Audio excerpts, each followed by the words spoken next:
नमस्कार साथियों, आज की इस क्लास में हम लोग जो है संविधान के कुछ महत्वपूर्ण अनुच्छेद जो एग्जाम्स में बार बार पूछे जाते हैं इसको पढ़ने वाले हैं। तो चलिए करते हैं क्लास की शुरुआत। सबसे पहला अनुच्छेद है अनुच्छेद 1 से 4। तो इसमें जो है संघ और राज्य क्षेत्रों का वर्णन है।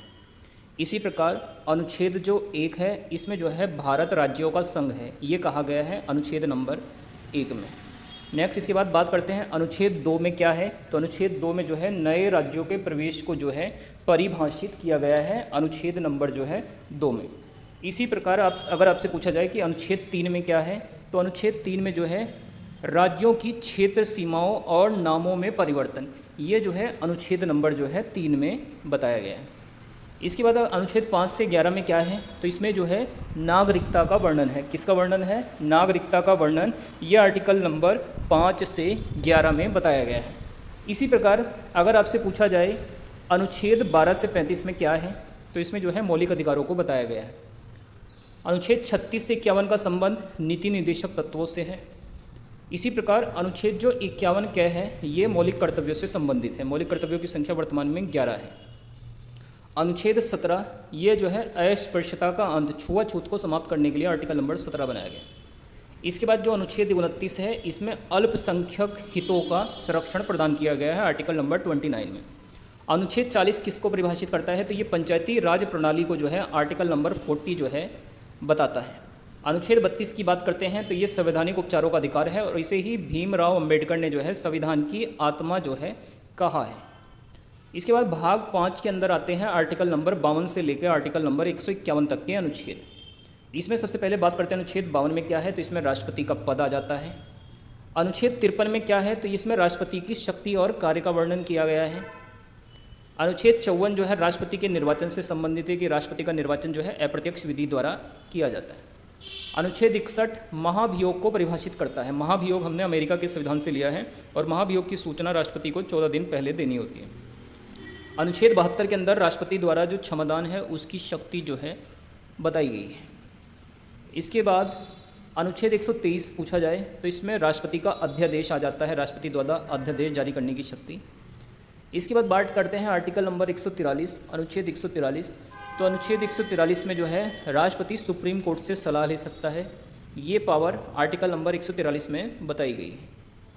अनुच्छेद 74 का संबंध जो है मंत्रिमंडल से है। प्रधानमंत्री को उसके कार्यों में सहायता करने के लिए एक मंत्रिमंडल होती है।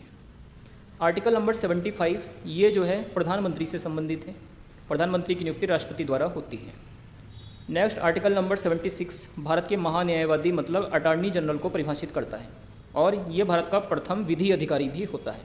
नेक्स्ट इसके बाद अगला अनुच्छेद है आर्टिकल नंबर 79। तो 79 जो अनुच्छेद है ये संसद, भारत के संसद के गठन को बताया गया है इसके अंदर कि भारत का संसद के 3 अंग होते हैं, राज्यसभा, लोकसभा और राष्ट्रपति। इसी प्रकार अनुच्छेद 31 उच्च सदन यानी राज्यसभा को परिभाषित करती है, जबकि अनुच्छेद नंबर 81 लोकसभा यानी निम्न सदन को परिभाषित करती है।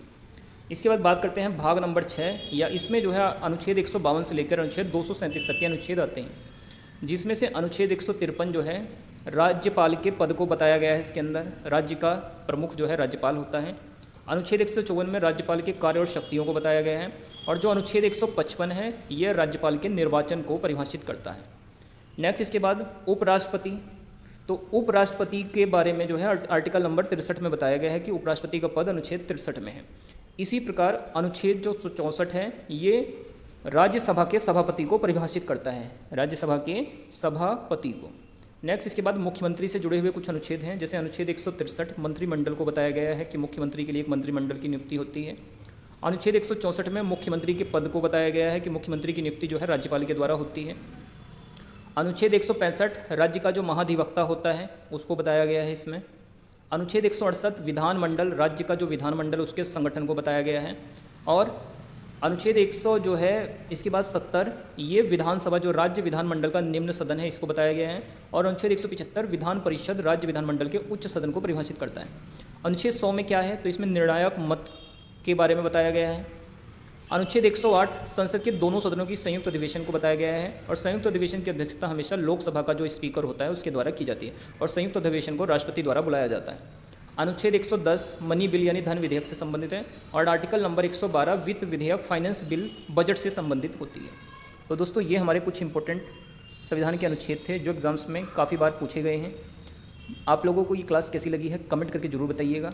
बाकी वीडियो अच्छी लगी तो वीडियो को जरूर से लाइक करें, शेयर करें, चैनल पर नए हैं तो इसको सब्सक्राइब भी कर लें।